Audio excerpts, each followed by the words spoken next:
Welcome back to Cheating Tales Lab. We appreciate your support and hope you enjoy the story we've crafted for you. Without further delay, let's begin the tale. Alex Mitchell wiped the sweat from his brow as he rummaged through the dusty attic of his suburban Atlanta home. At 38, the high school history teacher still had the energy to tackle weekend projects like cleaning out this long-neglected space. "Hey, what's this?" he muttered to himself, pulling out a worn leather album from behind a stack of old magazines. Settling onto an old trunk, Alex flipped open the cover, and a wave of nostalgia washed over him as he leafed through photos of his Italian-American family. His eyes lingered on a recent family portrait. "Sophia's grown so much," he mused, studying his 14-year-old daughter's features. Something nagged at the back of his mind. He turned to a picture of himself at the same age. Comparing the two, the differences were subtle but undeniable. Sophia's nose had a slight curve his lacked. Her eyes, while brown like his, had an almond shape he couldn't place in his family tree. Alex flipped to a photo of 12-year-old Lucas. The boy's complexion was a shade darker than his own, his hair a richer brown. "It's probably nothing," he told himself, trying to shake off the growing unease. But as he continued to study the photos, the seed of doubt took root. Later that evening, after the kids had gone to bed, Alex found himself hunched over his laptop in the dim light of his study. His fingers hesitated over the keyboard before he finally typed, "DNA test kits." "What are you up to, Sarah?" Alex was startled. She stood in the doorway, a curious expression on her face. Alex quickly closed the laptop. "Oh, just looking up some stuff for class," he lied, feeling a pang of guilt. "Heading to bed soon?" Sarah nodded, seemingly satisfied. "Don't stay up too late. Good night, love." As she padded away, Alex reopened the laptop and placed an order for 3 DNA test kits. His heart raced as he hit confirm purchase, wondering what truth the results might reveal. Weeks passed, each day a torment as Alex waited for the DNA results. He found himself scrutinizing his children's features at the breakfast table, searching for any resemblance to himself or Sarah. Finally, an email arrived. With trembling hands, Alex opened the attachment. His own results showed exactly what he expected, a mix of Italian and other European ancestry. But Sophia and Lucas's results made his blood run cold. Both showed a significant percentage of Mexican heritage. "This can't be right," he whispered, staring at the screen in disbelief. That night, after tossing and turning for hours, Alex made a decision. He'd hire a private investigator to get to the bottom of this mystery. The next day, he met with a pie named Mark in a nondescript coffee shop. "What exactly are we looking for here?" Mark asked, his weathered face impassive. Alex leaned in, lowering his voice. "I need to know if my wife has been unfaithful. And if so, with whom?" Mark nodded, jotting down notes. "Any suspicions about who it might be?" Alex shook his head. "No idea, but they might not be mine." 2 weeks later, Mark called with news. "Mr. Mitchell, I think you should come to my office. There's something you need to see." Alex's heart sank as he looked at the photos spread across Mark's desk. There was Sarah, his wife of 15 years, in the arms of another man. A man with features that bore a striking resemblance to Sophia and Lucas. "His name is Carlos Torres," Mark explained. "He's Sarah's boss at the construction company. They've been seeing each other for at least 15 years. Alex felt the room spin. 15 years? But we've only been married 4. Mark nodded. "I'm sorry, Mr. Mitchell. There's more." He pushed forward a stack of papers. Love letters, emails, hotel receipts. The affair has been ongoing, quite passionate. As Alex leafed through the evidence, his world crumbled around him. Every loving gesture, every family moment, all tainted by this monumental lie. "Who is he?" Alex asked, his voice barely above a whisper. "Carlos Torres is a prominent figure in the local construction industry," Mark replied. "He's known for his philanthropic work and his Mexican heritage." The final piece of the puzzle clicked into place. Alex stared at a photo of Carlos, seeing echoes of Sophia and Lucas in the man's features. "My whole life. It's been a lie," Alex murmured, more to himself than to Mark. Reeling from the revelation, Alex knew he needed support. He decided to confide in his family, hoping for comfort and guidance. On a Sunday afternoon, he gathered his parents and siblings in the familiar warmth of his childhood home. The smell of his mother's apple pie, once comforting, now turned his stomach. "I have something to tell you all," Alex began, his voice shaking. He recounted the discovery of the photos, the DNA tests, and finally, the devastating results of the private investigation. As he spoke, he noticed an odd silence falling over the room. His mother wouldn't meet his eyes. His father shifted uncomfortably in his seat. His sister, Emily, exchanged a pointed look with their brother, Daniel. "What is it?" Alex demanded, a new fear gripping his heart. "What aren't you telling me?" Emily was the first to break. "We knew." The words hit him like a physical blow. "You knew? What do you mean you knew?" His father cleared his throat. "Son, we found out a few years back. We thought it best not to tell you." "Best not to tell me?" Alex's voice rose, incredulity and anger battling for dominance. "You let me live a lie? You let me raise children that aren't mine? Thinking they were?" His mother reached out a hand. "We thought we were protecting you, dear. You seemed so happy." Alex recoiled from her touch. "Happy? I was living in ignorance. How could you keep this from me?" Daniel spoke up, his tone defensive. "We didn't want to hurt you, bro. We figured what you didn't know wouldn't hurt you." "Wouldn't hurt me?" Alex laughed bitterly. "Look at me now. Tell me this doesn't hurt." He stood, unable to bear the sight of his family any longer. The people he trusted most in the world had betrayed him just as deeply as Sarah had. "Alex, please," his mother pleaded. "We can talk about this. We can help you through it."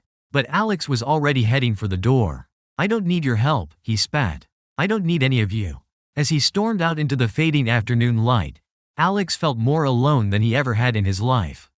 His wife, his children, even his own family, everything he'd believed in had been built on lies. In that moment of crushing isolation, a cold resolve settled over him. He couldn't trust anyone he'd once held dear. The only person he could rely on now was himself. As he drove home, his mind racing with the enormity of the betrayals he'd uncovered, Alex made a decision. He would take matters into his own hands. He would have his revenge. The sun set on Alex Mitchell's old life, and with it, the last vestiges of the trusting, naive man he'd once been. In his place rose a man hardened by betrayal, determined to reclaim control of his fate. Alex Mitchell sat in his classroom, staring at the empty desks before him. The weight of his recent discoveries pressed down on his shoulders like a physical burden. He'd barely slept in weeks, his mind constantly churning over the betrayals he'd uncovered. A knock at the door jarred him from his thoughts.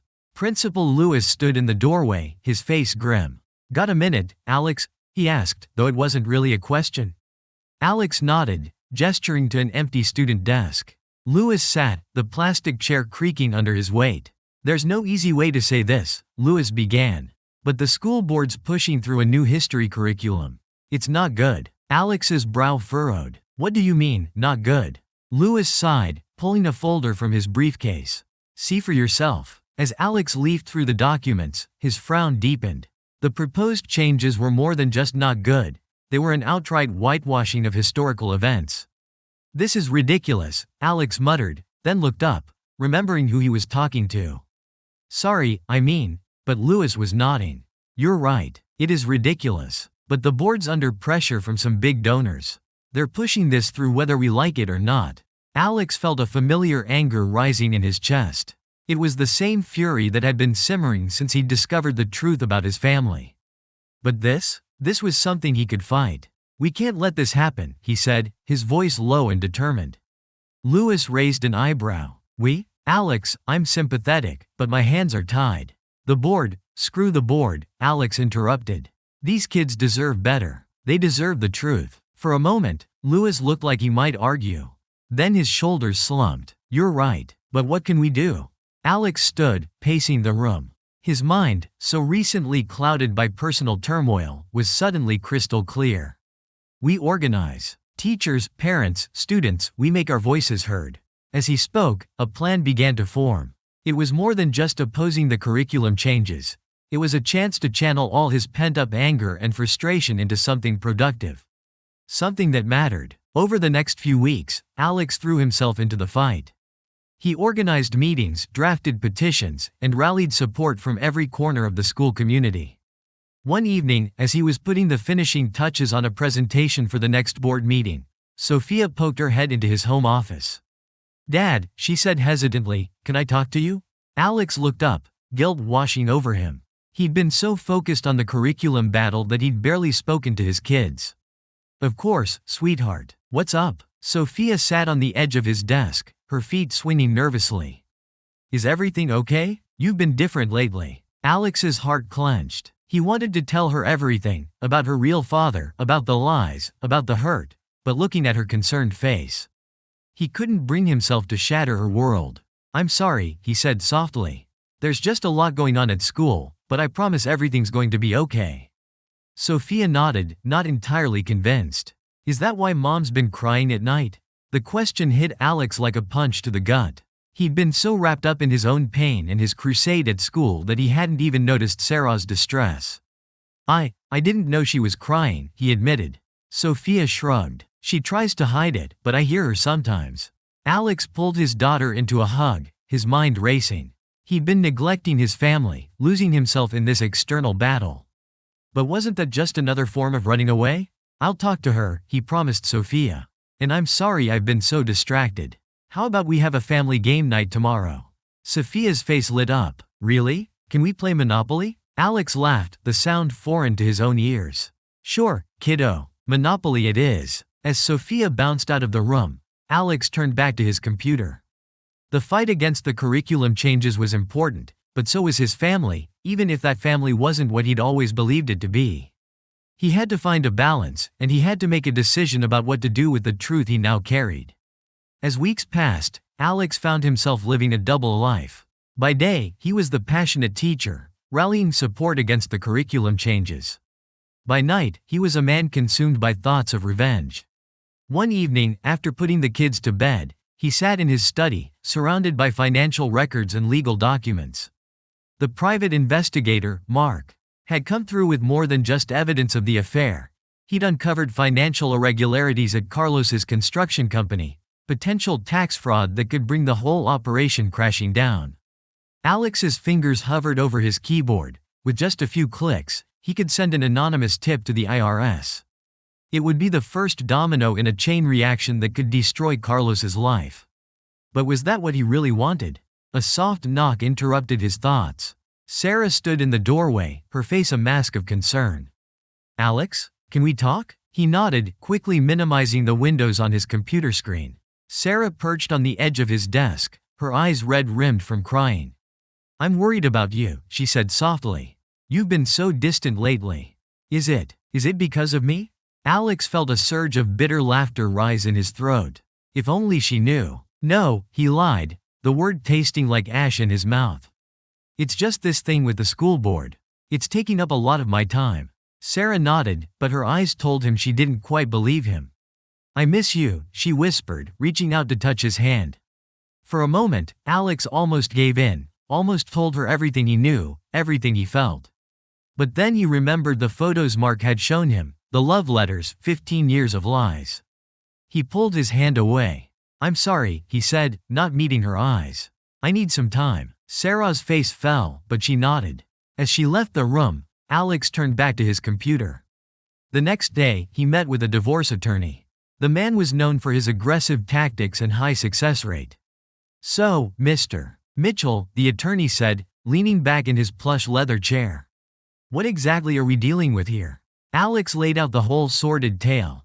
The affair, the paternity of his children, his family's betrayal. The attorney's eyes gleamed with interest. Oh, this is good, he said, rubbing his hands together. We're going to take her for everything she's got. But Alex shook his head. No, he said firmly. I don't want to hurt the kids. I just want justice. The attorney nodded, but Alex could see the disappointment in his eyes. All right, we'll play it your way. But trust me, in cases like this, it's best to strike hard and fast. As Alex left the office, he felt a mix of relief and trepidation. The wheels were in motion now. There was no going back. Over the next few weeks, Alex methodically put his plan into action. He quietly liquidated joint assets, moving money into accounts only he could access. He gathered every scrap of evidence Mark had uncovered, building an ironclad case against Sarah and Carlos. And then, one night when he was sure Sarah was asleep, he made the call to the IRS. His voice shook as he detailed the tax fraud at Carlos's company, but he forced himself to see it through. As he hung up the phone, Alex felt a strange mix of emotions. Part of him was exhilarated, finally taking action after weeks of helpless anger. But another part felt hollow, wondering if this path of revenge would really bring him the closure he sought. He pushed the doubts aside. He'd come too far to turn back now. The night of Carlos's company gala arrived, and Alex found himself standing in front of his bedroom mirror, adjusting his tie with trembling hands. Sarah appeared behind him, resplendent in a shimmering evening gown. "You look handsome." For a moment, he almost wavered. The woman in the mirror was the same one he'd fallen in love with all those years ago. But then he remembered the lies, the betrayal, and his resolve hardened once more. The gala was held in an opulent ballroom, crystal chandeliers casting a warm glow over the crowd of Atlanta's construction elite. Alex watched as Sarah made her way through the room, laughing and chatting with ease. She was in her element here, the perfect corporate wife.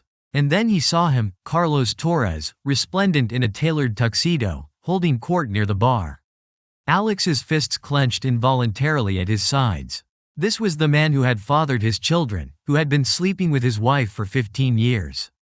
As the evening wore on, Alex bided his time. He made small talk, nursed a single glass of whiskey, and waited for his moment. Finally, Carlos took to the podium.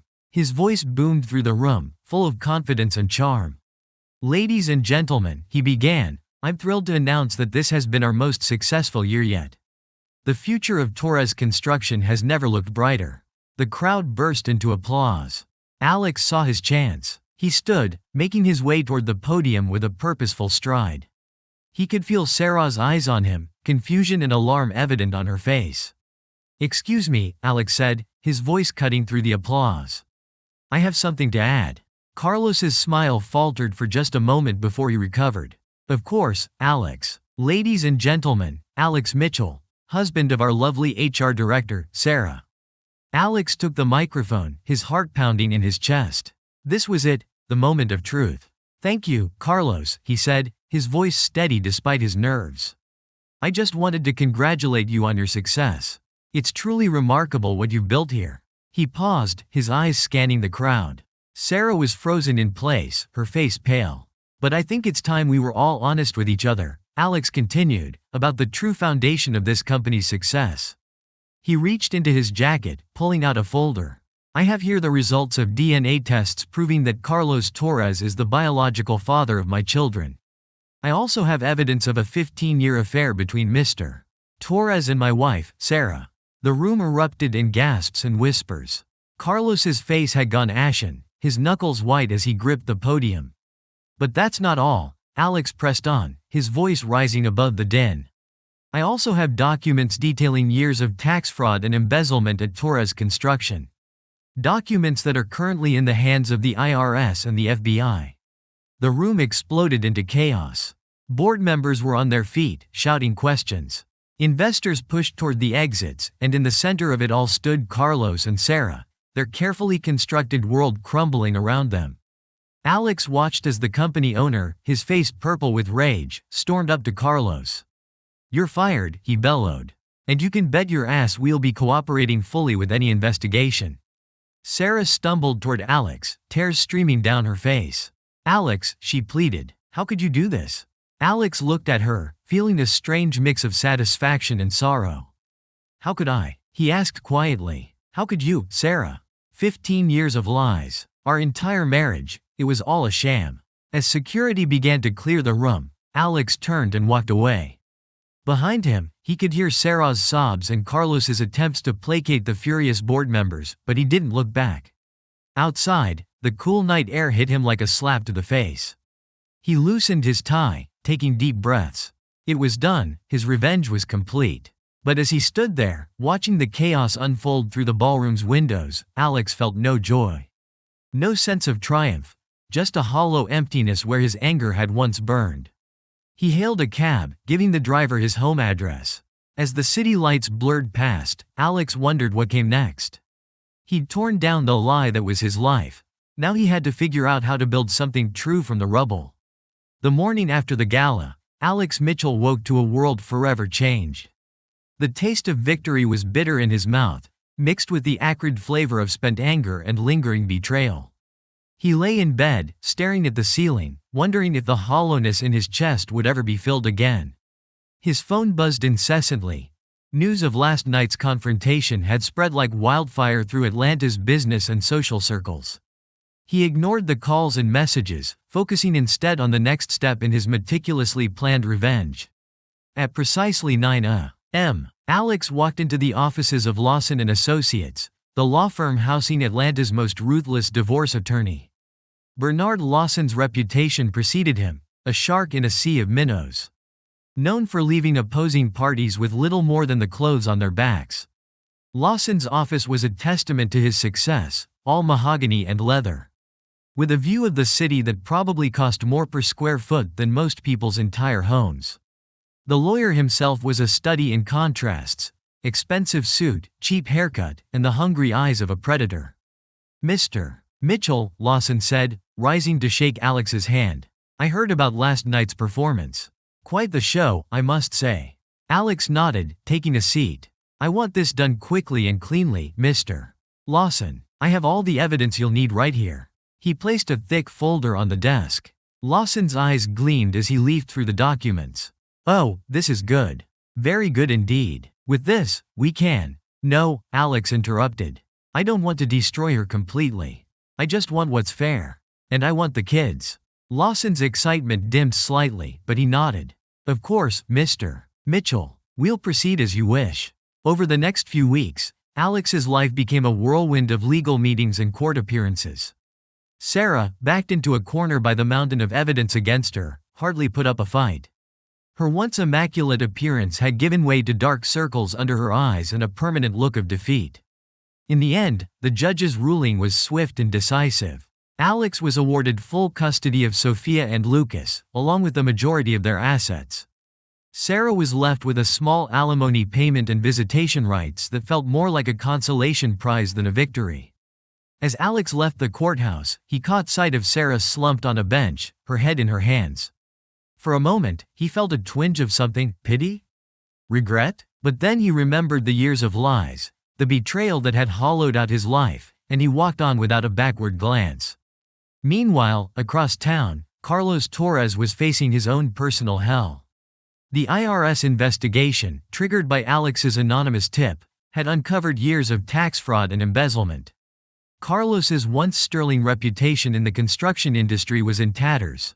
Desperate to recoup his losses and maintain his lavish lifestyle, Carlos turned to the only avenue he thought might save him: gambling. He started small, placing bets at legitimate casinos. But as his losses mounted and his desperation grew, he found himself drawn into the seedy underbelly of Atlanta's illegal gambling scene. One night, in a smoke-filled back room of a rundown bar, Carlos sat at a poker table, sweat beading on his brow. He was down to his last chip, having already lost his savings, his home, and any chance of rebuilding his reputation in the industry. "All in," he rasped, pushing the lone chip forward. The dealer, a man with dead eyes and nicotine-stained fingers, dealt the final card. Carlos's hand shook as he turned over his cards. "House wins," the dealer intoned, his voice devoid of emotion. Carlos stumbled from the table, his world spinning. He'd lost everything. In a matter of months, he'd gone from being one of Atlanta's most respected businessmen to a penniless gambler with a mountain of debt. As he stumbled out into the cold Atlanta night, Carlos Torres realized that his carefully constructed life, built on lies and deceit, had crumbled to dust. And somewhere across the city, Alex Mitchell slept soundly for the first time in months, his revenge complete. The "for sale" sign stood stark against the manicured lawn of the Mitchell family home. Alex watched from the driveway as the realtor hammered it into place. Each strike of the mallet was another nail in the coffin of his old life. "Dad?" Sophia's voice pulled him from his reverie. "Are we really leaving?" Alex turned to his daughter, seeing the mix of uncertainty and hope in her eyes. At 14, Sophia was old enough to understand the broad strokes of what had happened, if not all the sordid details. "Yeah, sweetheart, we are," he said, pulling her into a hug. "It's time for a fresh start." Lucas bounded out of the house, his 12-year-old energy seemingly undiminished by the turmoil of the past months. "I call shotgun on the moving truck," he yelled, racing past them toward the driveway. Alex couldn't help but smile. Despite everything, the lies, the betrayal, the public spectacle of the divorce, his kids had shown a resilience that continually amazed him. They'd chosen to stay with him, recognizing his unwavering love and support even in the face of the shocking revelation about their biological father. The move to a new town was more than just a change of scenery, it was a chance to rebuild. To create a life unburdened by the weight of past deceptions. Alex had accepted a position as principal at Oak Ridge Academy, a prestigious private school known for its progressive approach to teaching history. As they pulled out of the driveway for the last time, Alex caught a glimpse of his neighbors peering out from behind their curtains. No doubt they were glad to see the back of the Mitchells, tired of the whispers and scandal that had plagued the once quiet suburban street. The drive to their new home was filled with a mix of excited chatter from the kids and long stretches of contemplative silence. Alex's mind wandered to the curriculum debate that had consumed him in the midst of his personal turmoil. His victory in that fight had earned him widespread respect in educational circles, opening doors he never thought possible. As they crossed the state line, leaving the familiar skyline of Atlanta behind, Alex felt a weight lift from his shoulders. The anger that had fueled him for so long began to dissipate, replaced by a cautious optimism for the future. Their new home was smaller than the old one but brighter somehow. Large windows let in streams of sunlight, illuminating rooms that seemed to hold the promise of new beginnings. As Sophia and Lucas raced through the house, claiming bedrooms and arguing over closet space, Alex stood in the empty living room, taking it all in. The first few weeks in their new town were a whirlwind of unpacking, school preparations, and community introductions. Alex threw himself into his new role at Oak Ridge Academy, determined to make a positive impact on his students' lives. It was during this time that he realized he needed to do more than just move on, he needed to heal. The betrayal he'd experienced had left deep scars, ones that wouldn't fade without conscious effort. On a whim, he decided to start a support group for people who had been betrayed by their spouses. The first meeting was held in a small room at the local community center, with just 3 attendees besides himself. "My name is Alex," he began, his voice slightly shaky, "and I'm here because my wife of 15 years had an affair with her boss. An affair that resulted in the 2 children I thought were mine." As he spoke, Alex felt a weight lifting from his chest. The simple act of sharing his story, of speaking his truth to others who understood, was cathartic in a way he hadn't anticipated. Week by week, the group grew. People from all walks of life, united by the common thread of betrayal, found solace and strength in each other's stories. Alex discovered a sense of purpose in helping others navigate the turbulent waters of broken trust and shattered relationships. It was at one of these meetings that he first met Rebecca. She sat quietly at the back of the room, her dark hair framing a face that spoke of both strength and vulnerability. When she finally spoke, her story of betrayal and resilience resonated deeply with Alex. After the meeting, they found themselves lingering, conversation flowing easily between them. Rebecca, it turned out, was also an educator, a history teacher at a nearby high school. "I've heard great things about what you're doing at Oak Ridge," she said, a spark of admiration in her eyes. "Your approach to teaching history is inspiring." Alex felt a warmth spread through his chest, a feeling he hadn't experienced in a long time. "Thank you," he said, meaning it. "It's been a challenge, but a rewarding one." As the weeks turned to months, Alex and Rebecca's friendship deepened. They challenged each other intellectually, sharing ideas about education and life. She inspired him to push boundaries, to think beyond conventional teaching methods. One evening, as they walked through a local park after a particularly intense discussion about the role of education in social justice, Alex realized something had changed. The hollow feeling in his chest, the one he'd carried for so long, had been filled with something new, something hopeful. He turned to Rebecca, seeing the same realization mirrored in her eyes. Slowly, cautiously, they leaned toward each other. Their first kiss was tentative, a promise of something genuine and honest. As they pulled apart, Alex felt a mix of excitement and fear. I'm not sure I'm ready for this," he admitted. Rebecca squeezed his hand. "That's okay," she said softly. "We've got time." And for the first time in years, Alex Mitchell looked to the future with genuine hope. 5 years passed in a blur of school events, family dinners, and quiet evenings with Rebecca. Alex's life had settled into a rhythm he never thought possible in the aftermath of his divorce. Sophia, now 19, was thriving in her first year of college. Lucas, 17, was captain of his high school debate team, his quick wit and passion for justice a constant source of pride for Alex. It was a crisp autumn morning when the call came. Alex was in his office at Oak Ridge Academy, reviewing applications for a new history teacher position when his phone buzzed. The number wasn't one he recognized, but something compelled him to answer. "Hello? Alex, it's Rebecca, Christina's sister." Alex felt his stomach drop. He hadn't heard from anyone in Christina's family since the divorce. "Rebecca, what's wrong?" There was a pause, filled with the static of unsaid words. Then, "It's Christina. She's gone, Alex. She passed away last night." The world seemed to tilt on its axis. Alex gripped the edge of his desk, his knuckles turning white. "What happened?" It was her heart, Rebecca's voice cracked. "An undiagnosed condition. She went in her sleep."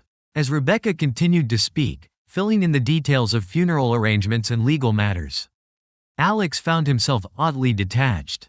He felt no joy in Christina's death, but neither did he feel the crushing sorrow he might have expected. It was as if he were hearing about the passing of a distant acquaintance, not the woman he'd once vowed to love for a lifetime. But it was Rebecca's next words that truly shocked him. "Alex, there's something else you should know," she said, her voice heavy with a mix of guilt and sadness. "Christina? She's been struggling these past few years. After the divorce, after everything that happened with Carlos, she couldn't find work in her field. The scandal, you know?" Alex listened in stunned silence as Rebecca painted a picture of Sarah's final years. Unable to secure a job in human resources or any corporate setting, she had been reduced to working as a janitor at a local community college. And Carlos? Alex found himself asking, though he wasn't sure why he cared. Rebecca's bitter laugh crackled through the phone. "That bastard fled to Mexico about a year ago.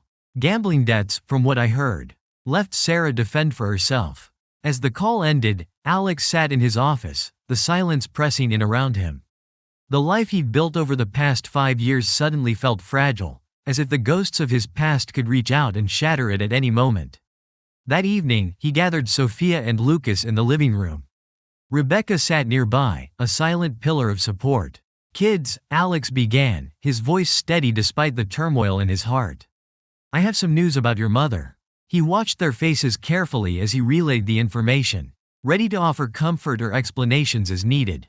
But his children, now young adults, received the news with a maturity that both surprised and saddened him. "Do you think we should go to the funeral?" Sophia asked, her voice small. Alex looked at his daughter, seeing echoes of Sarah in her features. "I think that's something we need to decide together," he said gently. "It's okay if you want to go. It's also okay if you don't." After a long discussion filled with tears and moments of quiet reflection, they decided as a family to attend the funeral, not out of obligation, Alex realized, but as an act of closure. A final chance to close a chapter in a story that had shaped all their lives. The day of the funeral dawned gray and cool. Alex stood between Sophia and Lucas at the graveside, their hands clasped tightly in his as the priest intoned the final prayers. Alex found his mind wandering, reflecting on the twisted path that had led him to this moment. His revenge had brought a kind of justice, yes. But standing here, watching his children say goodbye to a mother they barely knew, he realized it hadn't brought him happiness. That had come later, through his resilience, his focus on his children, and his dedication to his principles.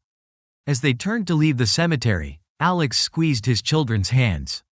He looked at them, really looked at them, and felt a surge of gratitude for the authentic life they now shared.